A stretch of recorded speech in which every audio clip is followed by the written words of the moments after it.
Hello viewers, నేను మీ బాబీ. మీరు చూస్తున్నారు ABN travel and wild life. ఈరోజు నేను మీకు ఒక ప్రత్యేకమైన గ్రామాన్ని పరిచయం చేయడానికి శ్రీకాకుళంలో హిరమండలంకి వచ్చాను. మనుషులు ఎవరైనా సరే లగ్జరీస్ వెనక, డబ్బు వెనక పరిగెడుతున్న ఈ కాలంలో ఈ గ్రామ ప్రజలు మాత్రం బ్యాక్ టు బేసిక్స్ అనుకుంటూ వెనక్కి వెళ్తున్నారు. అసలు మనం పవర్ పోతే ఒక్క పావు గంట కూడా ఉండలేని ఈ టైమ్స్లో వీళ్ళంతా కూడా అసలు మినిమం ఒక చిన్న ఎలక్ట్రానిక్ డివైస్ కూడా వాడకుండా జీవిస్తున్నారు. అసలు వీళ్ళ కథ ఏంటనేది వాళ్ళ మాటలు అడిగి తెలుసుకుందాం రండి.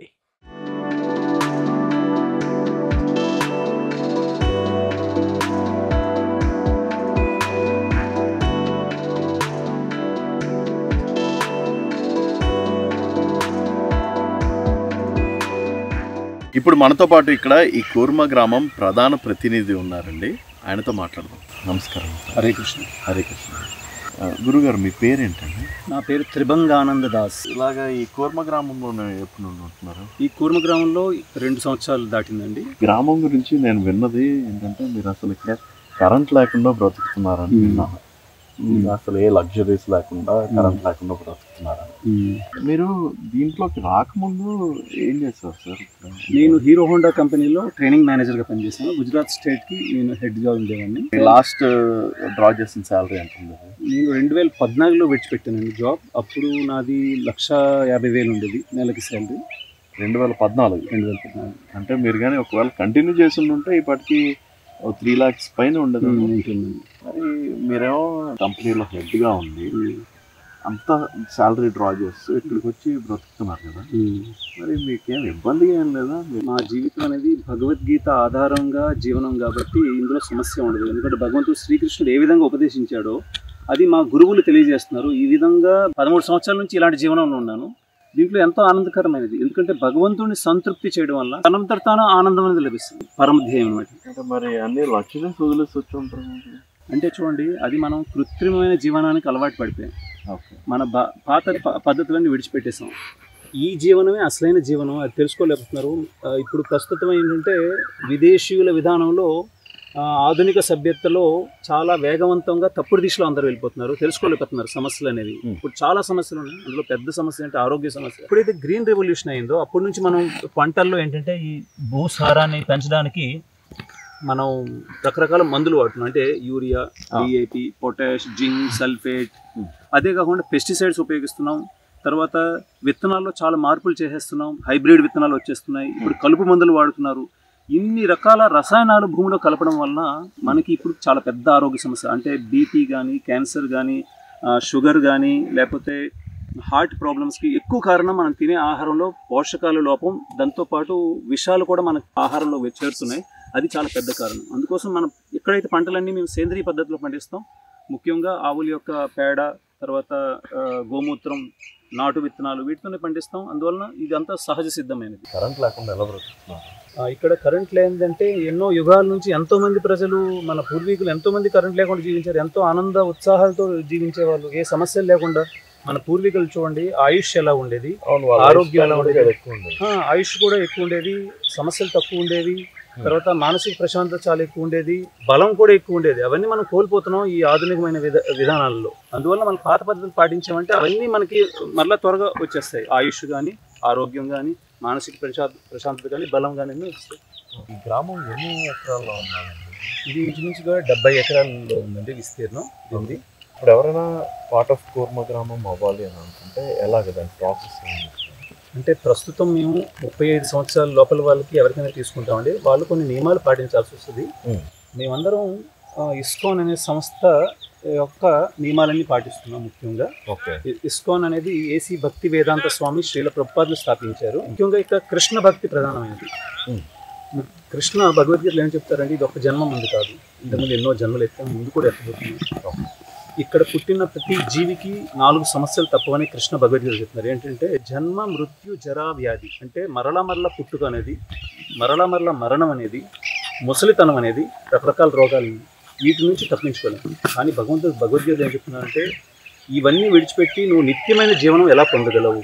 మరలా మృత్యువు లేనిది, ముసలితనం రాని, రోగాలు లేని జీవనం. కృష్ణ ఏమంటారంటే, ఎప్పుడైతే ఈ భౌతిక ప్రపంచం విడిచిపెట్టి నా లోకమైన వైకుంఠాన్ని చేరుతావో అప్పుడు మళ్ళీ మీకు పునర్జన్మ అనేది ఉంటుంది భగవంతుడు స్పష్టీకరణ భగవద్గీతలో తెలియజేస్తారు. కృష్ణ ఏమంటారంటే ఒక శ్లోకంలో, అంతకాలే చ మామేవ స్మరణముక్త కలేవరం యః ప్రయాతి సమద్భావం యాతి నాస్తస్త్ర అసంశయ.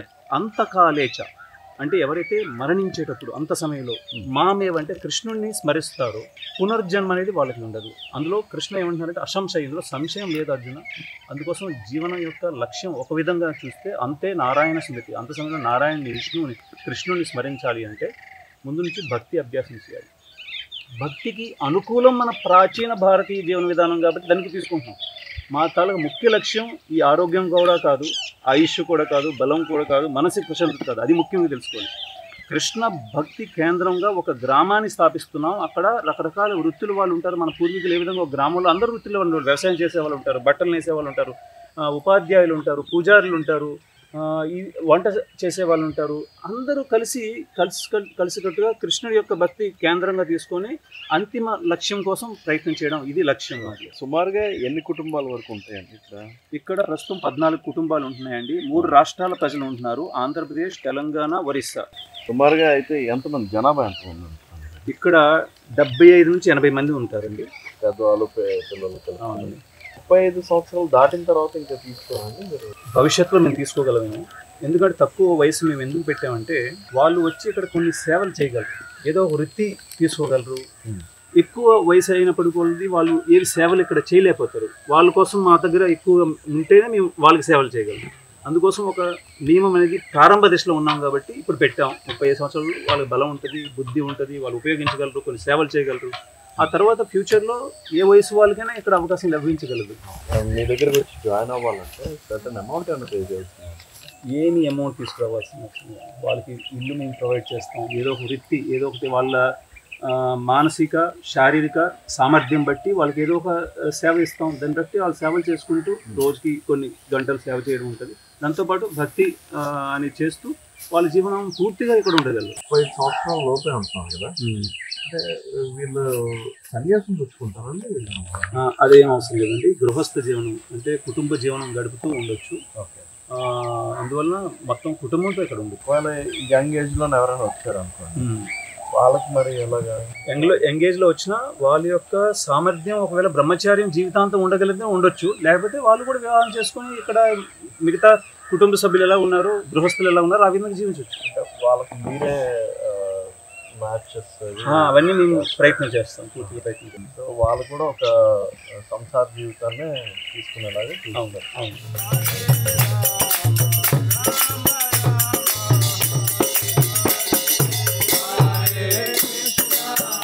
ఈ కూర్మ గ్రామం లాంటి గ్రామాలు ఇంకెక్కడైనా ఉన్నాయండి ఇండియాలో కానీ? అవునండి, ఇది మేము 2011లో మొదటి గ్రామం గుజరాత్లో ప్రారంభించామండి. దాన్ని నందగ్రామం అంటారు. ఇంకా ఇప్పుడు 13 సంవత్సరాలు అయిందండి. అక్కడ కూడా ఇంచుమించుగా 80-90 మంది ఉంటున్నారు ఈ విధంగానే. ఓకే. అలానే రెండవ గ్రామం పంజాబ్లో స్థాపించామండి, రాజ్పురా అని. అక్కడ ఎక్కువగా పిల్లలు గురుకులం అనేది ముఖ్యమైనది అక్కడ. మూడవది ఆంధ్రప్రదేశ్లో ఇది స్థాపించాం, కూర్మ గ్రామం. ఇది 6 సంవత్సరాలు అయింది. ఓకే. తర్వాత మధ్యప్రదేశ్లో భోపాల్ దగ్గర భక్తి గ్రామం అనేది ప్రారంభించాం. అది ఇంచుమించుగా 5 సంవత్సరాలు అయింది. ఓకే. ఇవన్నీ చూశాక చెక్ రిపబ్లిక్ అనేది ఒక దేశం ఉంది, చెక్ రిపబ్లిక్. అక్కడ కూడా ఒక గ్రామం ప్రారంభించారు. అక్కడ కూడా. ఓకే. తర్వాత రష్యాలో రెండో గ్రామం ప్రారంభించబోతుంది. దానికోసం ఒక రష్యా భక్తుడు వచ్చి ఇప్పుడు అన్ని చూస్తున్నాడు, ఏ విధంగా ఇవన్నీ పాటించాలి. అక్కడ రష్యాలో రెండో గ్రామం రష్యన్ వచ్చి చూస్తున్నారు ఇక్కడ.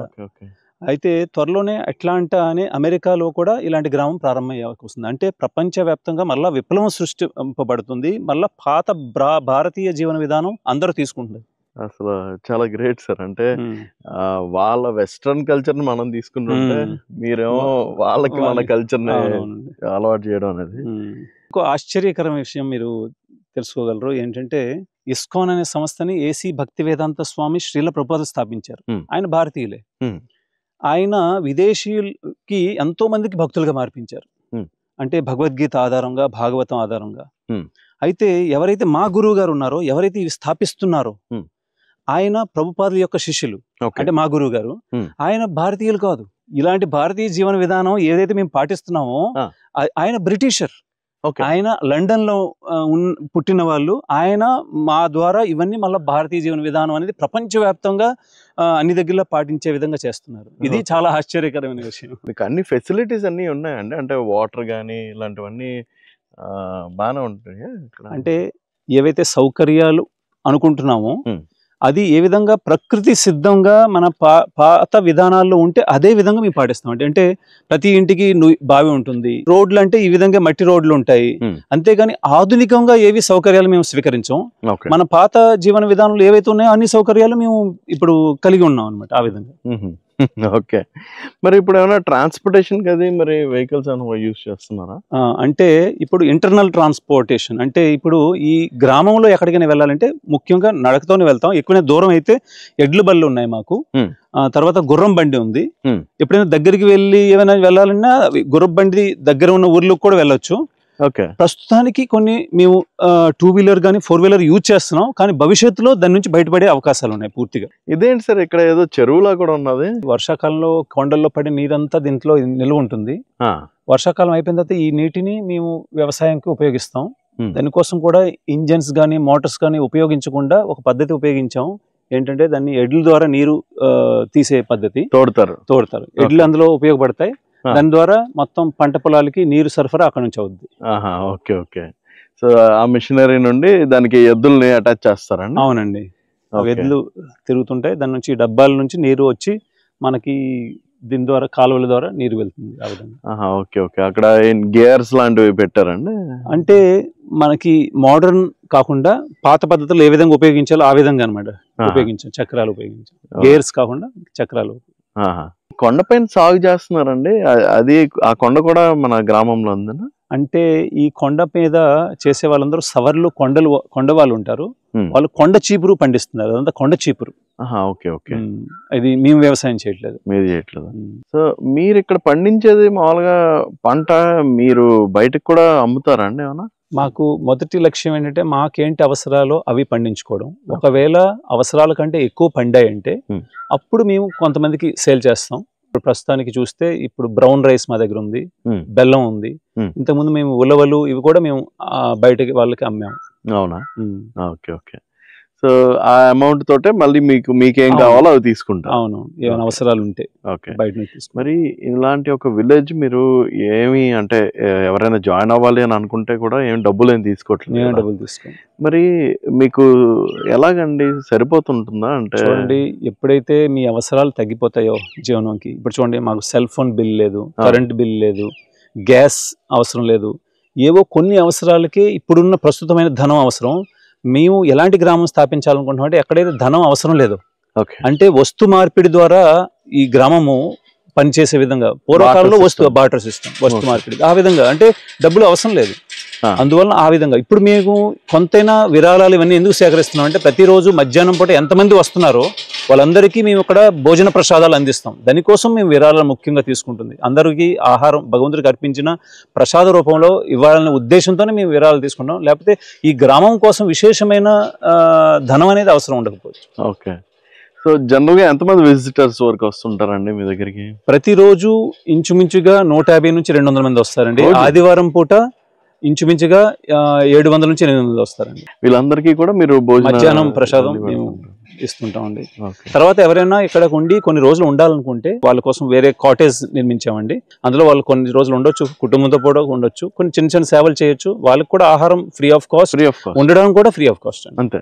ఇక్కడ సెపరేట్ గా ఒక ఇల్లు ఉన్నదండి మిగతా అన్నిటితో కాకుండా? ఏంటిది అంటే మా గురువు గారు ఆయన సన్యాసి, ఆయన ఉండడానికి విడిది గృహం అక్కడ ఉపయోగిస్తామండి. ఆయన పుస్తకాలు రాస్తారు, అందుకోసం అది వేరేగా ఉంటది. గాలి నీరు కలుషితం అవుతున్నాయి. ఎలాగ అవుతున్నాయి సార్? అంటే మనకి ప్రతి ఊర్లో కానీ మన ప్రతి పట్టణంలో కానీ ఎన్నో 2 వీలర్స్ 3 వీలర్స్ 4 వీలర్స్ రకరకాల వెహికల్స్ పెరుగుతూనే ఉన్నాయి. ఎప్పుడైతే ఈ విధంగా వెహికల్స్ పెరుగుతాయో అందులో పెట్రోల్ డీజిల్ ఎక్కువగా ఉపయోగించబడుతుంది. పెట్రోల్ డీజిల్ అనేది ఇంజన్లో ఎప్పుడైతే కాలుతుందో దాని నుంచి ఏదైతే పొగ వస్తుందో దాంట్లో కార్బన్ మోనాక్సైడ్ అయిన ఒక విషవాయువు ఉంది. దాన్ని సైలెంట్ కిల్లర్ అంటారు. అంటే మనకి శ్వాసకోశకు సంబంధించిన ఎన్నో వ్యాధులకు కారణం ఇలాంటి కాలుషితమైన ఈ గాలిలు అన్నమాట. రెండోది మనం తాగే నీరు కూడా కలుషితమైంది. ఎందుకంటే తాగే నీరు ఎక్కడి నుంచో ఒక సరస్సు నుంచి కానీ ఒక నది నుంచి మనకి సప్లై చేస్తున్నారు కొంత ప్యూరిఫై చేసి. కానీ ఆ నదికి నీరు ఎక్కడి నుంచి వస్తుంది? ఈ వర్షాలు పడినవి అన్ని భూముల నుంచి నీరు వెళ్తుంది. అయితే వ్యవసాయంలో ఎక్కువగా వాళ్ళు పెస్టిసైడ్స్ ఉపయోగిస్తున్నారు ఇప్పుడు ప్రస్తుతం ఉన్న రైతులు. అవన్నీ భూమి మీద పడతాయి. వర్షంతో పాటు మనం ఇచ్చిన నీటితో పాటు అవన్నీ ఈ జలాలకు, భూగర్భ జలాలకి, నదీ జలాలకు వెళ్తుంది. అందువల్ల మనం తాగే నీరు ఎక్కడైనా మనం టెస్ట్ చేసాం అందులో పెస్టిసైడ్ శాతం ఉంటుంది. అంటే ముఖ్యంగా మనం ఆహారం, గాలి, నీరు ఇవన్నీ కలుషితం చేసుకున్నాం. మళ్ళీ పాత పద్ధతులు పాటించామని ఇవన్నీ మళ్ళీ ప్రకృతి సిద్ధంగా అన్నీ స్వచ్ఛంగా అయిపోతాయి. అది ఒక ఉద్దేశం కూడా. Thank you. హరే కృష్ణ. హరే కృష్ణ.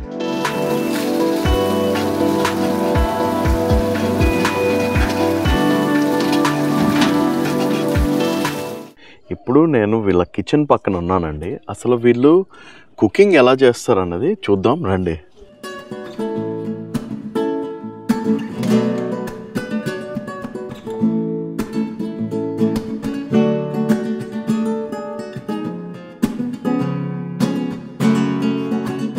వంటశాల అని బోర్డు పెట్టారు ఇక్కడ. వెజిటబుల్స్ అవి ఇక్కడే కట్ చేస్తున్నానండి. గురుగారు, వెజిటబుల్స్ అన్నీ ఎక్కడ పండించినవేనండి? అంటే ఈ సొరకాయలు ఇక్కడ పండించినవండి, ఆ టమాటా కూడా ఇక్కడ పండించినవి. ఓకే. కొన్ని తెచ్చుకుంటాం, సఫిషియెంట్గా ఎక్కువ ఉండాలి కాబట్టి. ఓకే. మీరు ఇక్కడ ఈ గ్రామంలోకి రాకముందు ఏం చేసేవారు సార్? ఈ గ్రామంలోకి రాకముందు సిటీ కేబుల్లో కెమెరామెన్గా చేశాను. భక్తి తర్వాత ప్రవచనాలు తీసి ప్రవచనాలు విని అన్ని చేసి దాని మీద ఇంట్రెస్ట్ ఇటు ఇస్కాన్లో జాయిన్ అయ్యాను. అవునా? ఓకే. మీరు ఎప్పటి నుండి ఉంటారు ఇక్కడ? నేను ఇక్కడ 5 years నుంచి. 5 years నుండి ఉంటారు. మీ వయసు ఎంత ఉంటుంది? 15. ఓకే. మీ పేరెంట్స్తో పాటు వచ్చారా మీరు ఇక్కడికి? అంటే లేదు, మాది తమిళనాడు యాక్చువల్గా. వాళ్ళు అక్కడనే ఉంటారు, సేలం. వాళ్ళు కూడా భక్తులే. వాళ్ళు ఇక్కడ గురుకుల్లో జాయిన్ చేశారు. ఓకే. సో మీరు తమిళ మీరు? తమిళ్. ఓకే. ఓకే. మరి తెలుగు ఎంత స్పష్టంగా మాట్లాడుతున్నారు? ఇక్కడ వచ్చి నేర్చుకున్నారా? ఓకే. ఓకే. అయితే మీ పేరెంట్స్ ముందు నుండి మీకు ఇలా ఆధ్యాత్మికంగా సపోర్ట్ చేసి పంపించారు? ఇస్కాన్లోనా? ఓకే. ఓకే. సో ఒక్కొక్కరు ఇప్పుడు మీరు మీ ఏజ్ 15 అన్నారు కదా, ఇప్పుడు మీరు వంట చేస్తున్నారు కదా, ఎప్పటి నుండి మీరు ఈ వంట వర్క్లో ఉన్నారు? నేను 2 years నుంచి నేర్చుకుంటూ తర్వాత ఇప్పుడు. ఓకే. 13 సంవత్సరాల వయసులో హెల్పింగ్గా ఉండేవారు. ఓకే. అలాగే ఇప్పుడు హెడ్ టైప్ అనమాట అయ్యారండి. అదొక ఆనందం. ఇదంటే మన గురించి మనం చేసుకోవట్లేదు, భగవంతుడి కోసం చేస్తున్నాం ఇదంతా. ఎన్నిసార్లు చేస్తారండి రోజుకి కుకింగ్? ఉదయం చేస్తారు, సాయంకాలం పాలు చేస్తారు అన్నమాట. ఓకే. అంటే ఉదయంకి మధ్యాహ్నం ఒకేసారి చేస్తారు. ఎందుకంటే అవి స్టీమ్ ఒకసారి ఎక్కువైందంటే చాలా టైం పడుతుంది కూల్ అవ్వడం. ఆ హీట్లోనే అన్నీ చేస్తారు. అంతా కట్టెలు పోయిపోయినా? కట్టెలు పోయండి. ఎందుకంటే పొగ వల్ల చాలా మంచిది కూడా, కంటికి మంచిది. ఇప్పుడు గ్యాస్ అనుకోండి, కూర్చొని నిల్చొని చేస్తుంటారు, చాలా ఇబ్బందులు ఉంటాయి కూడా. అది ఉగ్రకర్మ అన్నమాట.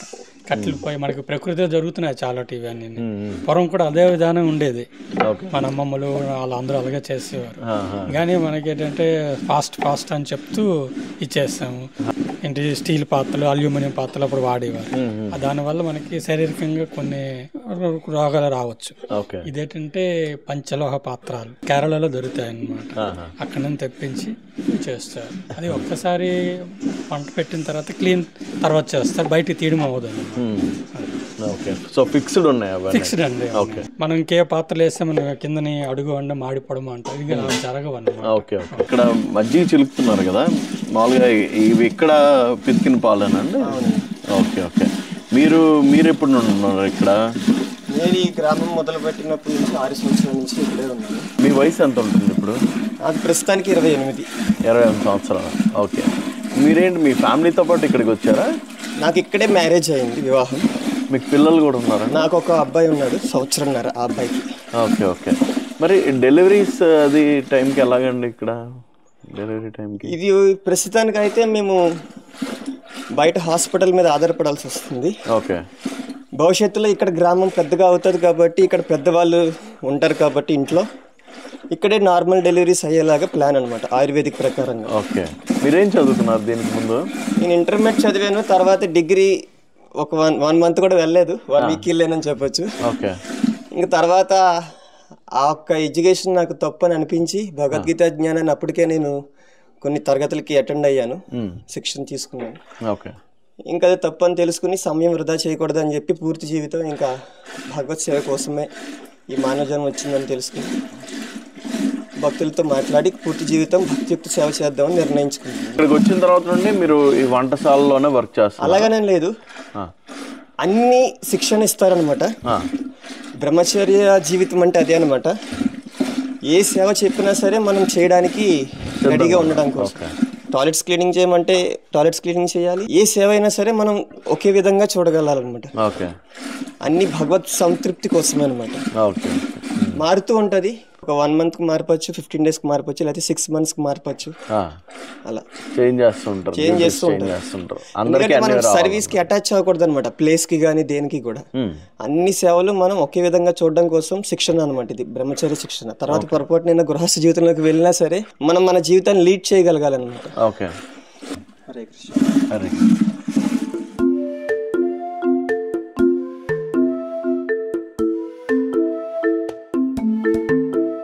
ఇక్కడ మీరు ఇళ్లలోని ఏమేమి పండించుకుంటారండి? టమాటాలు, పాలకూర, ఆనపకాయలు, ఇలా రకరకాలుగా ఆకుకూరలు, కూరగాయలు, తోటకూర, ఇవన్నీ ఆర్గానిక్ మొత్తం న్యాచురల్. ఆవు పేడ, ఆవు మూత్రంతోనే పండించినవి. ఏ మాత్రం కెమికల్స్, ఫర్టిలైజర్, ఇన్సెక్టిసైడ్స్ అవన్నీ ఏం వాడకుండా న్యాచురల్గానే పండిస్తున్నాం అనమాట. ప్లస్ ఫ్రెష్గా మీకు ఇప్పుడు మార్కెట్లో దొరికేది ఎప్పుడో వాళ్ళు తెంపేది ఉంటుంది, ఎప్పుడో మార్కెట్లో వస్తుంది, ఎప్పుడో అమ్ముతారు వాళ్ళు. ఇది ఫ్రెష్ ఇట్లా కోసారు, అక్కడ కుకింగ్ చేశారు, భగవంతుడు నైవేద్యం పెట్టాము, ప్రసాదం తిన్నాము, అంతే. ఓన్లీ కాయగూరల నుండి ఏమైనా ఫ్రూట్స్ కూడా పండిస్తారా? ఫ్రూట్స్ కూడా ఉన్నాయి, చూడొచ్చు మీరు. బొప్పాయిలు ఉన్నాయి, అరటి పండ్లు ఉన్నాయి, అరటి చెట్లు చాలా ఉన్నాయి, మీరు చూడొచ్చు. అక్కడ గేల కూడా ఉంది, అరటి గేల ఉన్నాయి. ఎవరిళ్ళకి వాళ్ళకి ఒక్కొక్క ఆవు ఉంటుందండి? ఎవరైతే వ్యవసాయం చేస్తున్నారో వ్యవసాయం చేసిన కుటుంబాలకి ఒక ఆవు ఇచ్చి ఉందండి. సో ఆవు నుంచి వచ్చిన పాలు ఆ కుటుంబమే యూజ్ చేస్తారన్నమాట. ఇంకో గోశాల కూడా ఉన్నట్టు? గోశాల కూడా ఉంది సార్. ఇక్కడ గృహస్థ వైపు ఒక గోశాల ఉంది, అక్కడ ఆశ్రమం వైపు గోశాల ఉంది. సో అక్కడ ఎద్దులు, మళ్ళీ కొన్ని ఆవులు ఉన్నాయి అక్కడ. బ్రహ్మచారుల కోసం అది ఆవులు అనమాట. ప్లస్ వ్యవసాయం కోసం వాడిన ఎద్దులు కూడా అక్కడ ఉంచుతారనమాట. నమో బ్రాహ్మణ దేవాయ గో బ్రాహ్మణ హితాయచ్చ అంటే ఈ ఆవు భగవంతుడు కృష్ణుడికి ఆవు ఇంకా బ్రాహ్మణులు చాలా చాలా ఇష్టం అనమాట. మీరు చూడొచ్చు, కృష్ణుడు కూడా ఆవుల్ని కాసేవారు. చాలా లీలలు ఉన్నాయి కృష్ణుడికి ఆవులతో. సో అందుకే ఆవు ప్రొటెక్షన్, కౌ ప్రొటెక్షన్ చాలా ఇంపార్టెంట్ అనమాట సొసైటీకి. ఇప్పుడు చూడండి, ఆవు నుంచి మనకి ఎన్నో, చెప్పాను కదా, పాల నుంచి ఎన్నో పదార్థాలు చేసుకోవచ్చు. సో అందుకే ఆవుని చంపి తినడం అవసరం లేదు యాక్చువల్గా.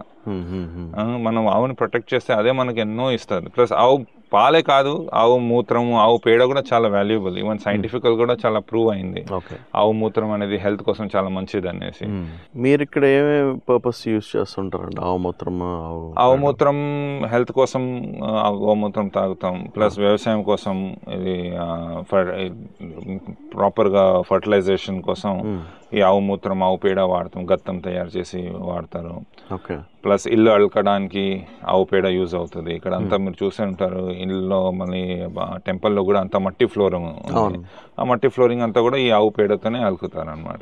మీరు ఆవు పేడ అలికిన తర్వాత చూడండి, చాలా మంచి అట్మాస్ఫియర్ ఉంటుంది ఆవు పేడతో అలికినప్పుడు. న్యాచురల్గా చాలా సెరీన్గా ఉంటుంది అనమాట. సో ఈ పిల్లలకి కూడా ముందు నుండే ట్రైనింగ్ ఇస్తాము. చిన్న ఉన్నప్పటి నుంచే వాళ్ళకి ఆవును చూసుకోవడము, పాలు పిండడము, వ్యవసాయం చేయడము, బట్టలు నేయడం, ఇవన్నీ వాళ్ళకి వృత్తి శిక్షణ ఉంటుంది అనమాట. చదువుతో పాటు ఇవన్నీ కూడా ఉంటాయి అనమాట. ఇది ఎన్ని లీటర్లు పాలు ఇస్తుందండి? ఇది మామూలు 4 లీటర్లు ఇస్తుంది. సాయంత్రం 2, పొద్దున 2. దూడకు కూడా వదులుతారు అంటున్నారు కదా, ఎలాగా? అంటే మీకు ఎలా తెలుస్తుంది ఎంత పాలు ఉన్నాయి అన్నది? ఇప్పుడు దూడకి 2 పొదుగులు, మాకు 2 పొదుగులు అట్లా. ఓకే, పొదుగులో 2 దూడకు వదులుతారా? ఓకే. చూసారండి, వీళ్ళు కూడా అంటే ఆవు దగ్గర ఎంతైతే పాలు తీసుకుంటారో మిగతావి దూడకంటూ వదులుతున్నారన్నమాట. మొత్తం అంతా కూడా చూసారా, ప్యూర్ పాలు, ప్యూర్ ఆవు పాలు. What's your name? My name is Jagannath Prasad Ananda Das. Okay. Where are you from? We came from Australia, one of the city, Gold Coast. Why are you here in this Kurma Gramam? I heard this system through the Prabhupada's book and my Guru Maharaj's book. So I gave a thought that, okay, I go to India and visited Kurmagram so that I can know in depth about what exactly is Daiviya Varnashram system. Okay. So how long have you been into the spirituality? We say it bhakti. Spirituality can be a bit vague term. Okay. So we say it Krishna Bhakti. So I'm in Krishna Bhakti since 2020, which is around just 5 years. I'm a very neophyte, new devotee in this mission. Yeah. Okay.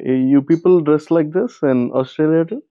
Yeah, lately I come to my real sense that this is the dress what Krishna suggests, and Krishna and his whole people in Golaka Vrindavan wears. And this is what is given through our parampara.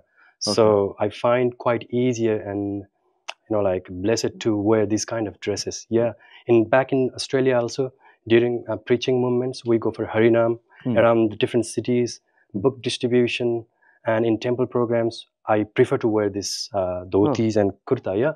Okay. Yeah, it's coming from all the way very from the spiritual comfortable world. in this It's attire. way comfortable than all those karmis, jeans, and t-shirts. Okay. Yeah, that's I used to wear before.